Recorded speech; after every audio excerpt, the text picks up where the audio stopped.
ICC ಪುರುಷರ T20 ವಿಶ್ವಕಪ್ cricket ಪಂದ್ಯಾವಳಿಯ ಫೈನಲ್ ಪಂದ್ಯ ಇಂದು ಗುಜರಾತ್ನ ಅಹಮದಾಬಾದ್ನಲ್ಲಿ ನಡೆಯಲಿದೆ. ಪ್ರಶಸ್ತಿಗಾಗಿ ಭಾರತ ಮತ್ತು ನ್ಯೂಜಿಲೆಂಡ್ ತಂಡಗಳು ಪೈಪೋಟಿ ನಡೆಸಲಿವೆ. ಪಂದ್ಯ ಸಂಜೆ 7 ಗಂಟೆಗೆ ಆರಂಭವಾಗಲಿದೆ.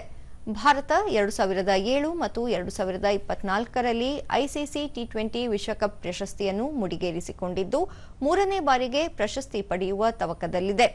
ಈ ನಿಟ್ಟಿನಲ್ಲಿ ಸೂರ್ಯಕುಮಾರ್ ಯಾದವ್ ನೇತೃತ್ವದ ಭಾರತದ ಪಡೆ ಮೂರನೇ ಬಾರಿಗೆ ಟಿ20 ವಿಶ್ವಕಪ್ ಪಂದ್ಯಾವಳಿಯನ್ನು ಎತ್ತಿ ಹಿಡಿಯಲು ಕಾತುರದಲ್ಲಿದೆ.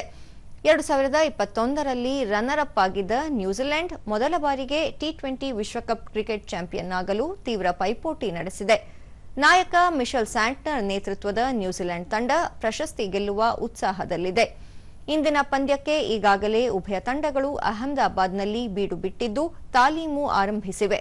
ಫೈನಲ್ ಪಂದ್ಯ ತೀವ್ರ ಕುತೂಹಲ ಕೆರಳಿಸಿದೆ.